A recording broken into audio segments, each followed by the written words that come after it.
Bien, sean ustedes bienvenidos a otra videoclase del curso de Física 1. Vamos a ver en esta ocasión un tema muy importante, no solo desde el punto de vista de la física, sino también desde el punto de vista de la historia de la ciencia.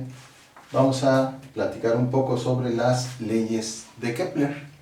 ¿Por qué digo que tiene una doble importancia histórica, en la historia de la ciencia y en la física? Bueno, en la historia de la ciencia, porque las leyes de Kepler son la culminación de un trabajo sistemático de observación que no se quedó ahí, sino que de alguna forma fue modelado en forma matemática y eso le sirvió a soporte a Newton para posteriormente elaborar su teoría de la gravitación universal.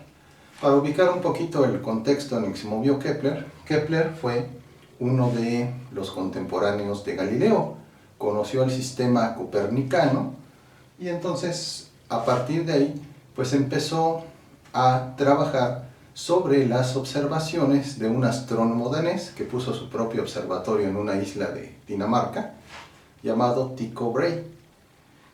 Tycho Brahe pues realizó numerosas observaciones, sobre todo relativas a los planetas, lo que le permitió a Kepler establecer las leyes que veremos a continuación.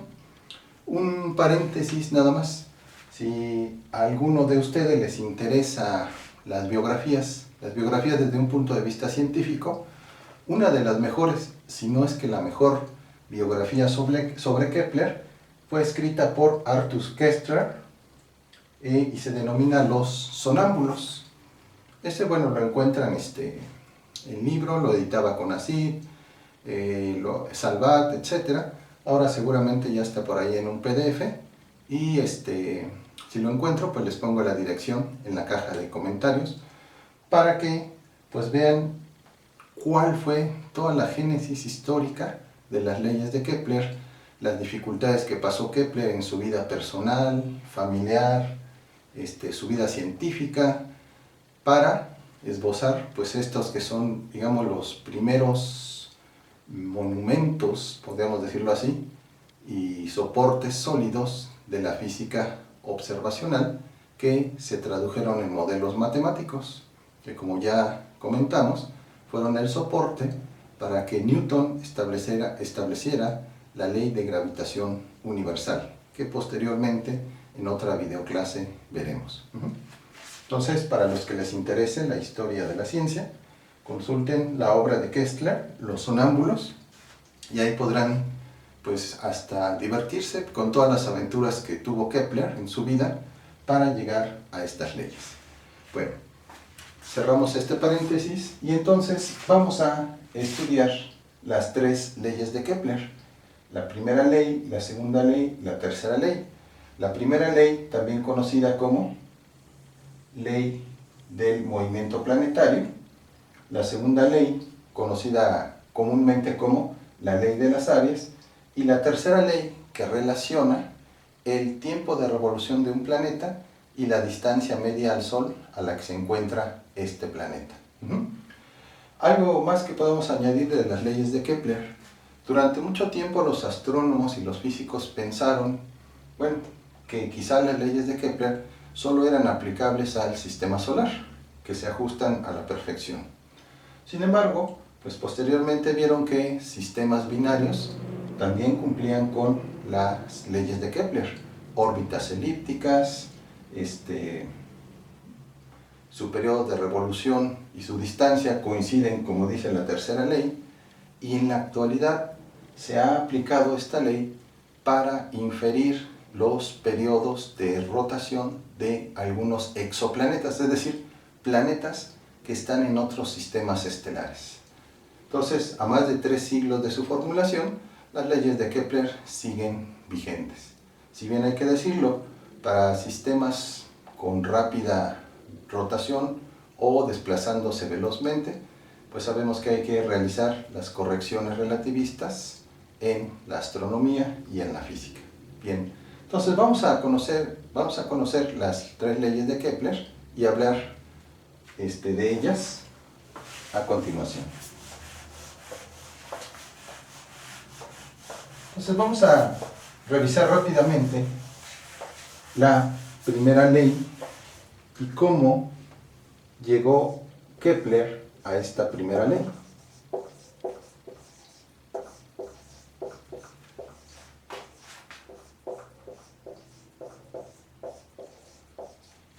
Bien, desde la antigüedad se observó el movimiento de los planetas y las estrellas se pensaba que estaban fijas.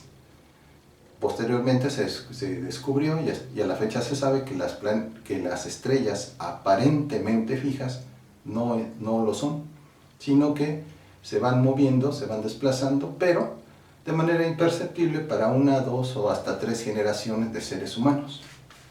Bien, desde la antigüedad se conocían los planetas. Planeta viene de la palabra griega, de una palabra griega que significa errante o que podemos traducir así. ¿Por qué errante? Bueno, los antiguos babilonios, caldeos, etc., observaron que estos planetas o estos errantes se movían sobre el fondo del cielo.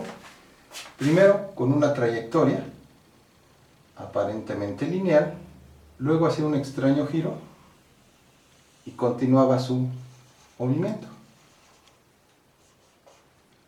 Por eso les pusieron errantes, es decir, que se movían, que vagaban en el cielo.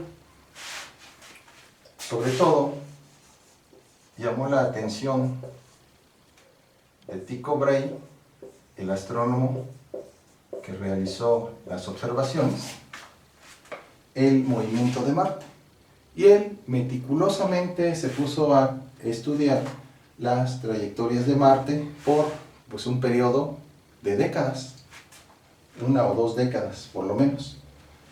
Y entonces él solamente era un astrónomo observacional, es decir, no hizo nada más que sus observaciones, pero eso sí, muy importantes, porque Kepler, al conocer a Tycho Brahe, pues se interesó por sus observaciones. Otro paréntesis, quien quiera ver un poco de la historia del encuentro de Tycho Brahe y Kepler, pues consulte unos de los capítulos, no recuerdo en este momento cuál, de la serie Cosmos de Carl Sagan, donde se narra el encuentro de estos dos científicos y las vicisitudes que tuvo Kepler para pedirle a Tycho Brahe que se dignara a mostrarle sus observaciones, etc. De uno u otro modo, Kepler, por ejemplo, dice que, en un momento dado Kepler tomó las observaciones de Brahe sin más, sin pedir mucho permiso, y eso sirvió porque Kepler, al estudiar el movimiento de los planetas, se dio cuenta que este movimiento errático se podía explicar suponiendo que la Tierra gira alrededor del Sol. Este movimiento errático se explicaba con el sistema de epiciclos y deferentes ideado por Ptolomeo desde la antigüedad, pero era muy complicado. Entonces Kepler se dio cuenta de que este movimiento se podía explicar de la siguiente manera. Cuando la Tierra se encuentra en este punto, pues observa, por ejemplo, a Marte, vamos a ponerle su signo astrológico, que también se utiliza a veces en la astronomía nada más como referencia. Y entonces la Tierra, al moverse, va cambiando entonces la perspectiva a la cual estamos observando al planeta. De manera que cuando la Tierra pasa hasta esta posición, aparentemente el planeta ha sufrido un retraso. Entonces esta idea le fascinó a Kepler y dijo, pues entonces el sistema copernicano, es decir, suponer que es el Sol y no la Tierra el centro del universo, o por lo menos el centro alrededor del cual giran los planetas, pues podía explicar el movimiento de los planetas o esa trayectoria tan extraña como la de Marte y de otros planetas. Pero como las observaciones de Tycho Brahe estaban centradas en Marte, ahí se enfocó Kepler y descubrió algo interesante. Si quieren ver, por ejemplo, todo el detalle, pues vuelvo a remitirlos a la obra de Arthur Koestler sobre la primera ley de Kepler. Kepler entonces, al estudiar las posiciones de Marte y asumiendo que Marte y la Tierra giran alrededor del Sol, se dio cuenta de algo muy extraño que incluso lo desilusionó. ¿Por qué? Desde la antigüedad el círculo se consideraba la curva perfecta. Los griegos así lo tomaron. En la geometría, en la arquitectura, etc., el círculo era sinónimo de perfección. Sigue siendo sinónimo, incluso para muchas escuelas místicas, esotéricas o incluso las religiones. El problema fue que Kepler encontró que la trayectoria de Marte, en sus mismas palabras, se parecía más a un huevo que a un círculo.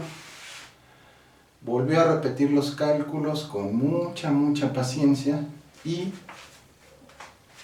no le quedó de otra que aceptar que la trayectoria para Marte era una curva conocida como elipse. Esto chocó a Kepler porque incluso en el sistema de Copérnico se suponía que la Tierra y los demás planetas, incluido Marte, giraban alrededor del Sol en órbitas circulares. Kepler descubre que son órbitas elípticas. Volvió a repetir cálculos, etcétera, con mucha paciencia y volvió a obtener lo mismo. Es decir, volvió a obtener el lugar geométrico de la elipse. Es decir, que no hay, como en el círculo, un radio constante. Hay un eje mayor, hay un eje menor. A y B, que ustedes, por ejemplo, conocen o van a conocer de la geometría cuando estudien las cónicas. Entonces, bueno, aquí está, por ejemplo, una de las primeras virtudes de Kepler. A pesar de que toda la tradición decía que eran círculos porque era sinónimo de perfección, y sobre todo en los cielos, la perfección tenía que manifestarse ahí, pues no, a Kepler no le quedó más remedio que aceptar la evidencia científica. Por eso es muy importante la visión de Kepler, aún en la actualidad. Muchas veces nosotros tenemos ideas fijas, los gobiernos, los mismos científicos a veces tienen ya ideas muy fijas y todo lo que contradiga como que no gusta al principio. Sin embargo, si la evidencia es muy fuerte, hay que cambiar el modelo. Kepler supo cambiar el paradigma y aceptar que los cuerpos alrededor del Sol no giran en órbitas circulares, sino en órbitas elípticas. Y de aquí estableció su primera ley. Entonces, la primera ley de Kepler es muy simple.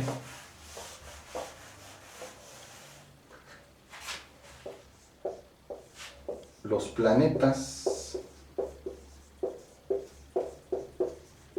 giran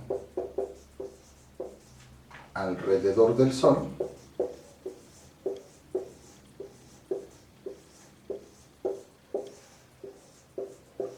en órbitas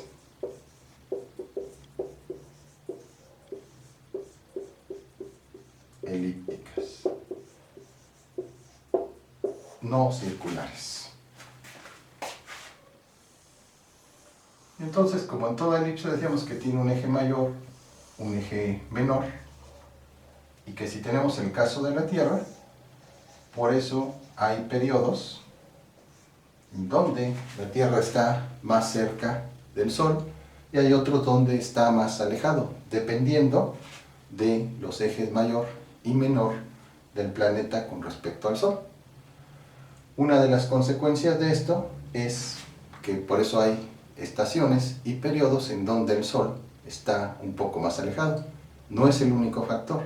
La inclinación del eje de la Tierra también influye mucho en las estaciones porque determina el ángulo de incidencia del Sol en la superficie de la Tierra, qué zonas del planeta son más o menos calentadas, cuáles zonas se enfrían más o cuáles se enfrían menos.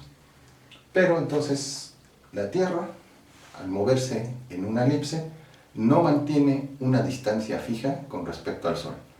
Por eso cuando los astrónomos hablan de la distancia entre el Sol y la Tierra, siempre añaden la distancia media entre, porque no es una distancia fija.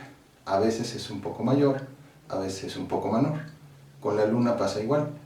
Hay periodos de perigeo, cuando está más alejada, y de apogeo, cuando está más cerca de la Luna. No es muchísima la diferencia, pero sí lo suficientemente significativa para que con los aparatos modernos de la astronomía se pueda detectar. Entonces, primera ley de Kepler: los planetas giran alrededor del Sol en órbitas elípticas, no circulares. El sistema de Hiparco y que fue retomado posteriormente por Copérnico, también conocido como sistema copernicano, puede ver la representación del sistema de Ptolomeo y de Copérnico en la Biblioteca Central de la UNAM. Hay un día de curiosidad, obsérvenlos. Entonces, no es en un movimiento circular como pensaban Hiparco y Copérnico, sino elíptico. Y entonces la gran aportación de Kepler no solamente fue conocer la forma exacta de la órbita de los planetas alrededor del Sol, sino también su espíritu científico de apertura, que le permitió cambiar el paradigma y olvidarse de que las esferas, los círculos, son signos de perfección y tenían que estar allá en los cielos y ajustarse los planetas a eso, sino que aceptó que se mueven en órbitas elípticas. Repito, este es un gran paso porque Kepler fue capaz de cambiar los paradigmas de la época y aceptar la evidencia científica. Una cosa que, bueno, en todas las sociedades, para que avancen precisamente, debe tenerse ese espíritu de apertura. Bien, entonces pasemos a la segunda ley de Kepler.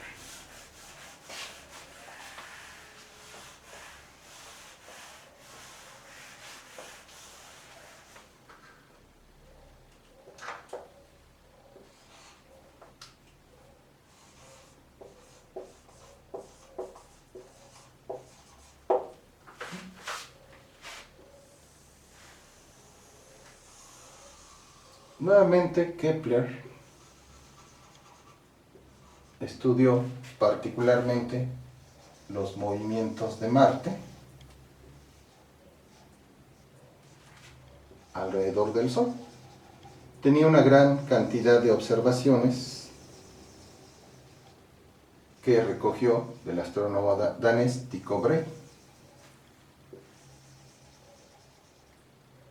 Entonces, aquí está Marte en diferentes posiciones con respecto al Sol. Entonces, Kepler no se quedó contento nada más con lo de las órbitas elípticas, sino que empezó a averiguar que si podía haber alguna relación entre las áreas de los planetas, del movimiento de planetas. Entonces, vamos a considerar esta región sombreada como el arco S1, 2. O podríamos decir del origen, que es el Sol, a la posición 1 y a la posición 2.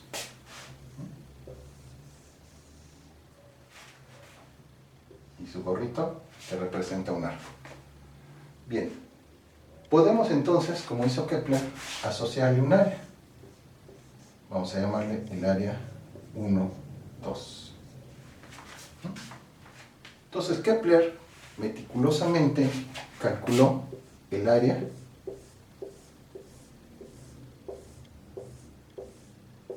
y tuvo que hacer un trabajo muy paciente, porque antes no se conocían las fórmulas generales para encontrar el área de la elipse en forma numérica.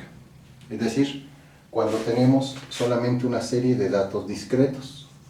no todos los datos como tendríamos con una fórmula derivada de las matemáticas.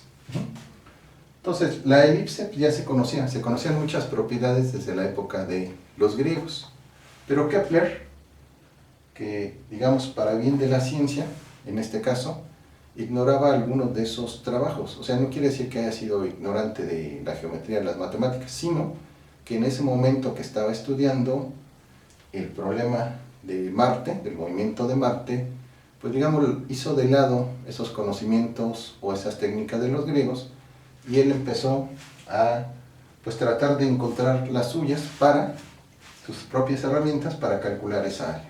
Bien. Entonces, posteriormente analizó otro sector. Vamos a llamarle las posiciones 3 y 4 de Marte. Y entonces vamos a llamarle el arco S3, 4. El arco S1, 2. Y tiene asociada entonces su área. Vamos a llamarle el área 3, 4. Entonces este sería el área 3, 4. Toda esta región sombreada, el área 1, 2. Hasta ahí, pues bueno, parece nada más un ejercicio geométrico que Kepler, mucho trabajo eso sí, parece que solamente era un juego matemático o analítico. Pero no, Kepler se dio cuenta de lo siguiente, que si el área 1, 2 del arco S1, 2 era igual al área del arco 3, 4 o del arco S3, 4, entonces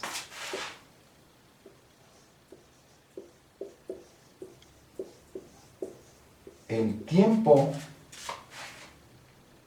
que Marte necesita para pasar de la posición 1 a 2 es igual al tiempo que Marte tarda en pasar de la posición 3 a la 4. Entonces, esto es una condicional, es decir, solamente si ocurre esto, es decir, que estas áreas sean iguales, entonces los tiempos de recorrido del planeta de una posición a otra, de 1 a 2 y de 3 a 4, son iguales. Y lo inverso también es cierto.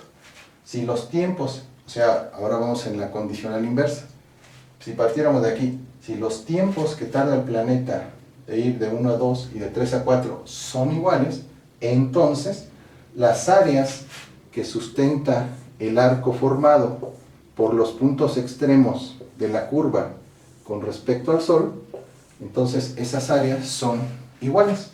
Es decir, es una doble condicional que vale tanto de la condición de área hacia tiempo como de la condición de tiempo hacia el área. ¿Cómo se enuncia esta ley? En forma sencilla, de la siguiente manera. Entonces la siguiente ley, la segunda ley de Kepler, nos dice lo siguiente: los planetas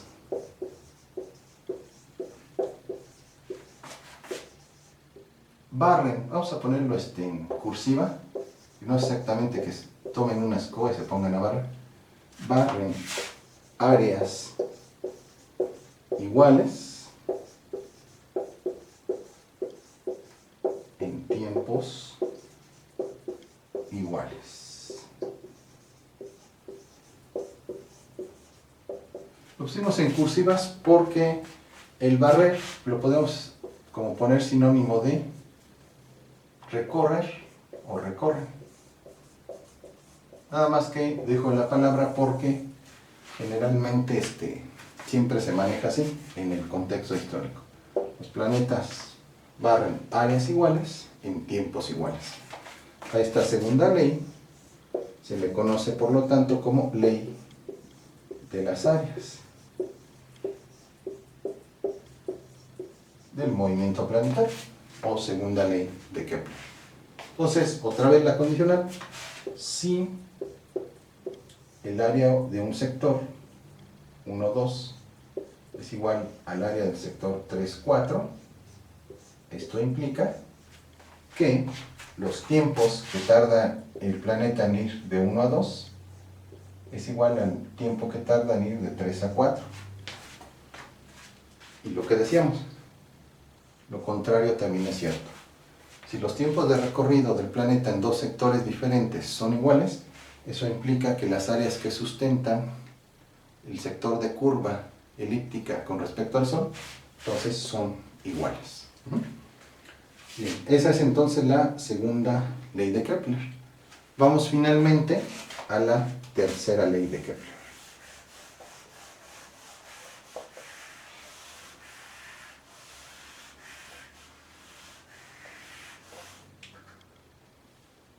Tercera y última ley de Kepler. Esta es aparentemente más complicada porque implica un mayor nivel de abstracción. Bien, para tratar de entenderla, vamos a considerar primero los elementos pertinentes para entender el enunciado de esta ley. Bueno, supongamos que un planeta, la Tierra, Marte, la Luna, etc., gira, como ya sabemos, en una órbita elíptica alrededor del Sol. Puede ser también un cometa, un planetoide, un asteroide, etc. Entonces, hay primeros elementos a considerar. Como las órbitas son elípticas, y sabemos que en la elipse, a diferencia del círculo, el radio no es constante, sino que hay unos ejes mayor y menor, entonces a R le vamos a llamar la distancia media al Sol. ¿Por qué media? Porque hay otras distancias que quizás sean menores o mayores en el perihelio o en el afelio al Sol. Con la Tierra pasa lo mismo, entonces siempre se da una distancia media, promedio, entre los extremos, entre el mínimo de acercamiento y el máximo de alejamiento. Entonces, ese es el primer elemento en la órbita de un planeta, la distancia a la que se encuentra con respecto al Sol. Segundo elemento es el tiempo de revolución.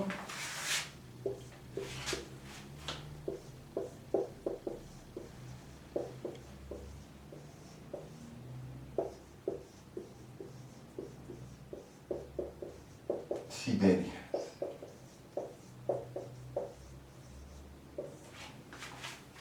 Se le conoce como tiempo de revolución sideria y eso hace referencia a que está girando alrededor del Sol.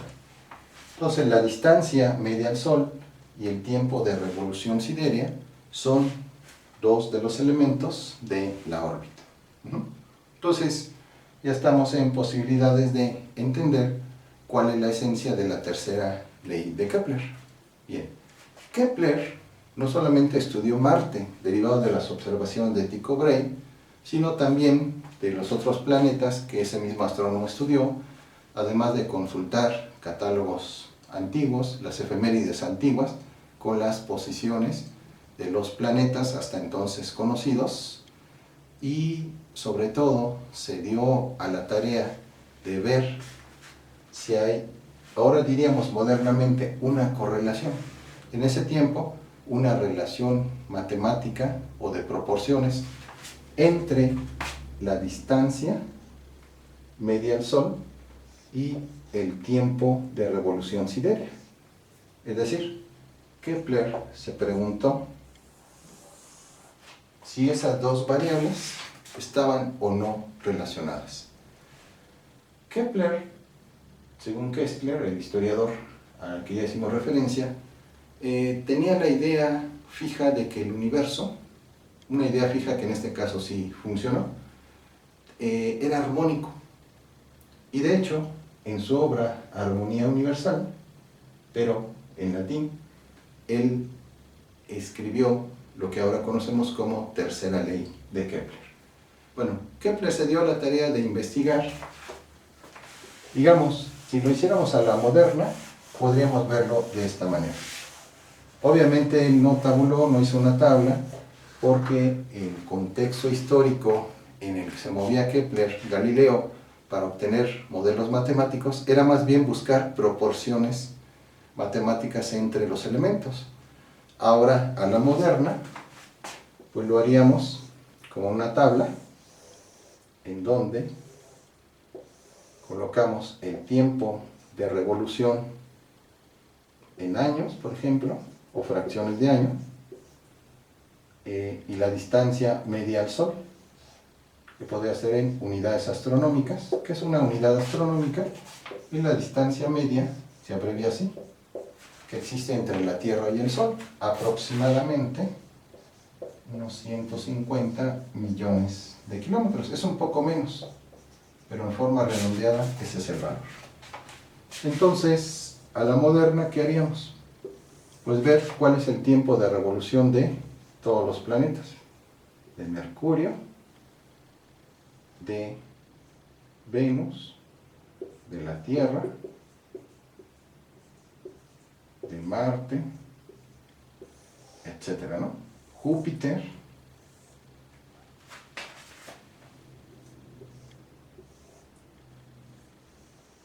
y Saturno, que hasta la época de Kepler y desde los griegos eran los planetas visibles o conocidos.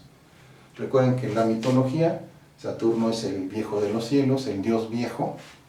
Júpiter es una deidad que fue para los romanos muy importante. Marte, asociado a la guerra, Venus al amor, Mercurio a la inteligencia, etc. Por eso quedaron todavía esos signos que por ahí usan los astrólogos para identificar según esto cualidades, etc. Aquí solamente lo usamos de manera representativa. Y entonces, volviendo a nuestro tema, aquí colocaríamos nosotros la distancia a la cual se encuentra Mercurio, Venus, la Tierra, Marte, etcétera, Saturno, y ahora conocemos más planetas. ¿Y qué haríamos? Pues como buenos físicos o aprendices de físicos, graficaríamos la distancia contra el periodo de revolución. Tendríamos algún tipo de curva, aquí nada más dibujé así al azar, no sabemos cuál, y buscaríamos una relación matemática, una curva que relacionara la distancia contra el tiempo. Eso haríamos a la moderna, a la contemporánea, en nuestros días. Bueno, Kepler no hizo exactamente una tabla, pero sí se dio cuenta de algo sorprendente, que aún en la actualidad sorprende. Kepler encontró que si dividimos el cuadrado de la revolución siderea entre el cubo de la distancia media al Sol, obtenemos una constante.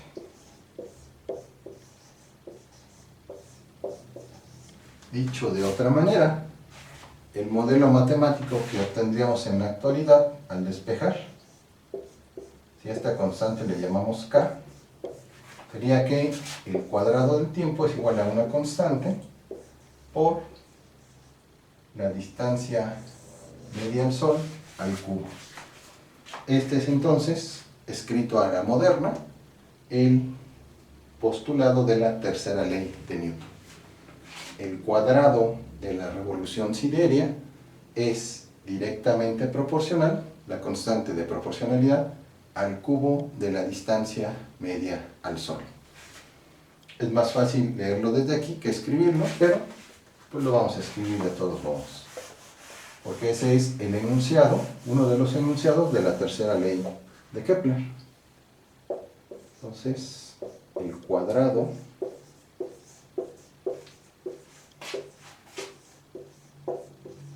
de la revolución, o bueno, podemos poner, para ser más enfáticos, del tiempo revolución de un planeta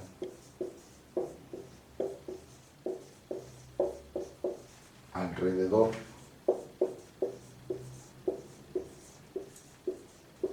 del Sol es directamente proporcional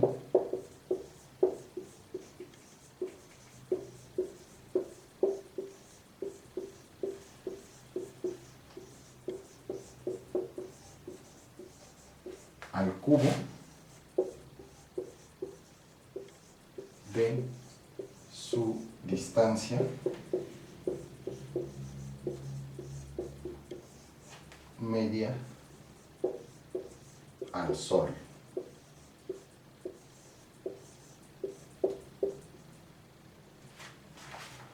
Difícilmente en esa época alguien podría haber obtenido esta relación matemática si no tenía el pensamiento de Kepler de buscar una armonía entre el movimiento de los planetas.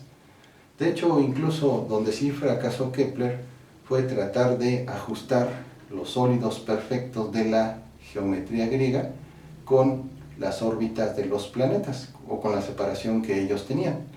Ya desde la antigüedad se conocía una ley llamada ley de Bode, en donde aproximadamente al dividir ciertas cantidades entre 10, una serie numérica, nos da aproximadamente, de manera somera, la distancia de cada planeta al Sol, solo de manera aproximada. Bueno, pues Kepler buscó si había una relación exacta y la encontró. Pero digamos, el método de encontrarla, pues fue de buscar las proporciones hasta que encontró la proporción adecuada entre el tiempo de revolución de un planeta y la distancia al Sol. Era muy difícil que en su época, quizá ni el propio Galileo, hubiera tratado de encontrar una correlación, diríamos hoy, entre la distancia que separa un planeta, la distancia a la que se encuentra un planeta del Sol, con el tiempo que tarda en girar. Newton se dio cuenta de la importancia de esta ley y con esta ley pudo deducir, junto con otra de su segunda ley de Newton, pudo deducir la ley de gravitación universal. Sin la tercera ley de Kepler, seguramente la ley de gravitación universal de Newton no la hubiera formulado él, sino hubiera tardado mucho más tiempo en conocerse. Bien, finalmente vamos a ver un ejemplo de aplicación de la tercera ley de Newton para cerrar esta clase video del día de hoy.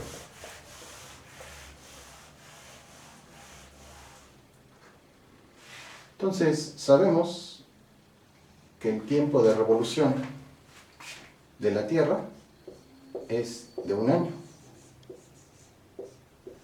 unos 365 días y fracción, ¿no? 0.24, 0.25, etc. Y su distancia media al Sol es, ya lo habíamos dicho, de algo así como 150 millones de kilómetros, que se abrevia como una unidad astronómica. Entonces, cuando referimos a años y unidades astronómicas, se facilitan los cálculos. Por eso generalmente los astrónomos toman unidades como el año, la unidad astronómica, el parsec, etc., para simplificar sus cálculos y tener una comparativa entre las dimensiones de nuestras unidades de medición del tiempo o de la distancia o del sistema solar para compararlos con otros objetos celestes. Bien, ahora vamos a suponer que quisiéramos encontrar el tiempo de revolución o la distancia media al Sol del planeta Mercurio. Recuerden que es algo curioso que Mercurio desde la antigüedad siempre fue representada con unos cuernitos. Esos cuernitos pues vienen desde la tradición hebrea y siempre se ha asociado a sabiduría. No sé el motivo, pero bueno. Y Mercurio era el dios de la elocuencia, de los oradores, etc., ¿no? Entonces, bien, vamos a suponer que nosotros conocemos solamente el tiempo de revolución de Mercurio. Eso sería desde la antigüedad se conoce. Se observa la posición de Mercurio, se mide el tiempo en días o fracciones de días o de año en que tarda en llegar a la misma posición. Entonces, se ha observado que ese tiempo, y se sabe desde antes, hasta desde los tiempos de Kepler, que es de unos 88 días aproximadamente. Esto en fracción es aproximadamente 0.24 años. Entonces, vamos a suponer que con estos tres datos, el tiempo de revolución de la Tierra y de Mercurio, y el tiempo de revolución de la Tierra y de Mercurio, y la distancia media al Sol, de la Tierra al Sol, podemos encontrar la distancia a la que se encuentra Mercurio sin medirla ni directamente ni con algún método indirecto, sí, con la tercera ley de Kepler. Antes de Kepler, este era un problema pues prácticamente irresoluble. Si acaso, a veces se usaba la Luna en algunas formaciones con la Tierra para estimar la distancia aproximada a algún objeto celeste, pero era sumamente difícil, porque los instrumentos de observación no estaban tan afinados como en la actualidad. Ahora, por ejemplo, se utiliza en ocasiones el tránsito de Mercurio alrededor del Sol para estimar con precisión la distancia de la Tierra a Mercurio o de Mercurio al Sol. Pero, pues antes era muy complicado. Entonces vamos a ver la aplicación de la tercera ley de Kepler para resolver este problema. ¿Cuál es la distancia de Mercurio al Sol, conociendo su periodo de revolución y tomando como referencia el de la Tierra? Bueno, pues vamos entonces a escribir la tercera ley de Kepler. Para la Tierra, T cuadrada entre R cúbica es igual ¿a quién? A los elementos de Mercurio. T cuadrada para Mercurio entre R al cubo para Mercurio. La simplificación de un año y una unidad nos van a facilitar lo anterior, porque esta proporción T cuadrada entre R cúbica va a ser igual ¿a qué? A 1 al cuadrado entre 1 al cuadrado, y aquí van a ser años. Acuérdense que en física siempre es importante las unidades de medición, entre unidades astronómicas al cubo, o simplemente 1 al cuadrado entre 1 al cubo es 1. Entonces, aquí ya tenemos una simplificación. Aquí nada más va a ser un año al cuadrado sobre una unidad astronómica al cubo. Por lo tanto, si lo que nos interesa es esta cantidad, la despejamos.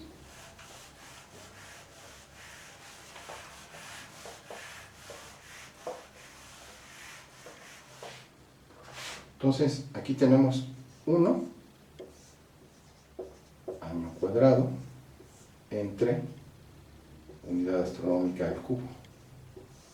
Es igual ¿a quién? Al tiempo de revolución siderea de Mercurio entre el cubo de su distancia media al Sol. Entonces, despejamos. Este está en el numerador, en el denominador, perdón, pasa hacia acá multiplicando. Entonces,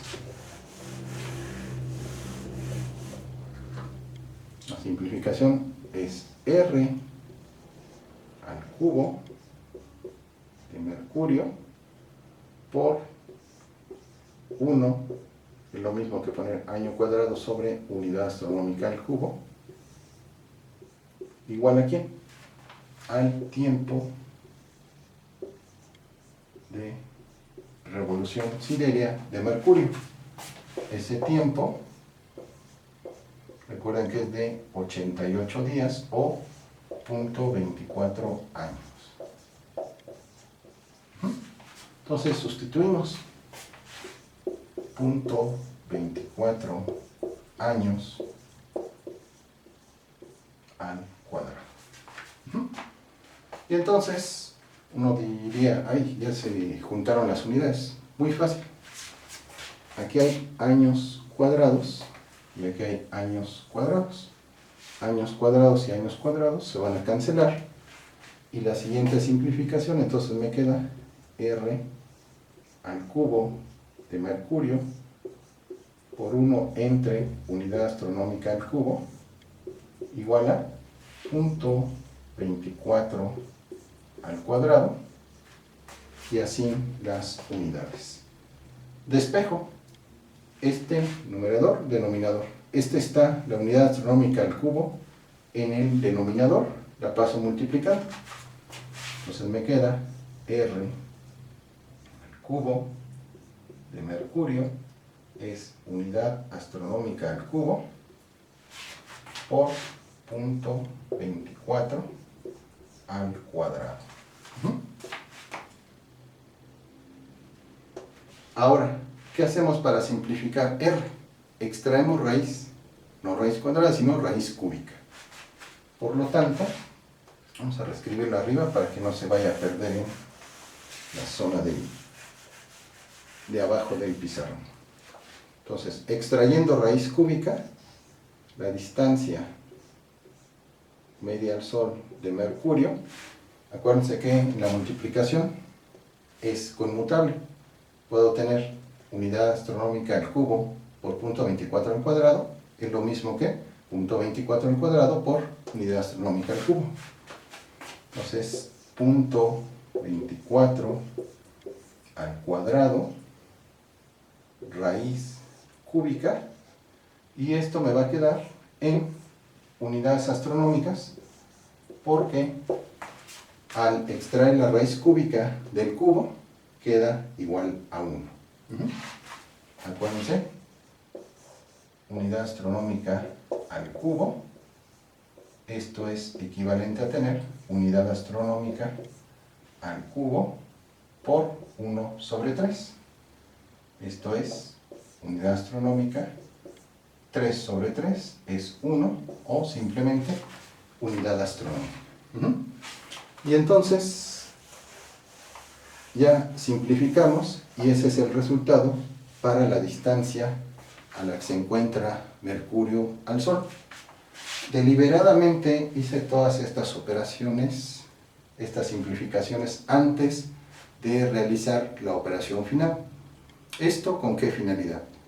A veces uno cuando realiza cálculos en física o en matemáticas va metiendo las cantidades usando la calculadora y en ese proceso uno se puede equivocar. Pero si uno primero hace todas las simplificaciones y al final calcula el resultado, es menos probable llevarse varios errores ahí. Y si se llega uno a llevar un error, entonces puede seguir la secuencia. A ver, ¿de dónde viene esta simplificación? Viene de acá. Aquí me equivoqué, etc. Entonces, por eso siempre es importante cuando realicemos cálculos, primero hacer todas las simplificaciones y al final hacer el cálculo que nos va a dar el resultado. Entonces, aquí tenemos un cuadrado, 0.24 al cuadrado, raíz cúbica. Para los algebristas, para los que les guste el álgebra, esto sencillamente sería 0.24 a la 2/3 unidades astronómicas. Para los que no les guste el álgebra, vamos a hacerlo paso a paso. Entonces tomamos nuestro ábaco, calculadora, etc. y elevamos 0.24 al cuadrado. Entonces esto nos da todavía raíz cúbica y entonces 0.24 al cuadrado es 0.0576 y acuérdense que estos son unidades astronómicas. Extraemos la raíz cúbica de esta cantidad y nos da finalmente que la distancia media de Mercurio al Sol es de 0.386 unidades astronómicas. Es decir, si consideramos con respecto a la Tierra, Mercurio está un poco más allá de la tercera parte que existe entre la distancia del Sol y la Tierra, 0.38 veces, un 38% veces con respecto a la órbita de la Tierra, si la consideramos como el 100%. Bien, entonces, estas son las tres leyes de Kepler y una de sus aplicaciones de la tercera ley. Resumiendo, las tres leyes de Kepler pues fueron un conglomerado de situaciones afortunadas de búsqueda de relaciones matemáticas entre el periodo y la distancia de cada planeta alrededor del Sol, y también de una serie de síntesis de las observaciones del astrónomo danés Tycho Brahe que pudo hacer Kepler. Entonces Kepler descubrió, primero, que los planetas, como decía el sistema copernicano y de Hiparco, giran efectivamente alrededor del Sol, solo que en órbitas elípticas, no en órbitas circulares. Primera ley de Kepler. Segunda ley de Kepler, también conocida como ley de las áreas. Los planetas barren o recorren áreas iguales en tiempos iguales. Y viceversa, si dos planetas recorren un segmento de la órbita en tiempos iguales, quiere decir que las áreas sustentadas por esas fracciones de órbita con respecto al Sol son iguales. Tercera ley de Kepler, que relaciona la distancia media al Sol de un planeta con su periodo de revolución siderea, o sea, su periodo de revolución alrededor del Sol. Esta ley que nos dice que el cuadrado de la revolución siderea es directamente proporcional al cubo de la distancia media al Sol del planeta. Entonces, esto es en síntesis lo que estuvimos viendo en esta clase de video sobre las leyes de Kepler. La importancia, como decíamos al principio, de estas leyes es que permitieron a Newton formular su ley de gravitación universal, una de las primeras leyes para cuantificar una de las 4 interacciones fundamentales de la naturaleza, ahora conocidas, y que es la gravitación, o la fuerza de gravitación universal, o la fuerza de gravedad. Dicho sea de paso, aún con los descubrimientos actuales de los quarks y otro tipo de partículas, la gravedad no se ha descrito de manera completa desde el punto de vista de la mecánica cuántica. Ese fue uno de los problemas que quiso Einstein resolver y que no pudo: la unificación de las 4 fuerzas fundamentales en un solo modelo matemático. Y aún en la actualidad, repito, la gravedad se sigue resistiendo a los intentos de los físicos de tratarla de explicar desde el punto de vista cuántico. Bueno, eso es todo. Muchas gracias por su atención y nos estamos viendo en otra videoclase. Hasta pronto.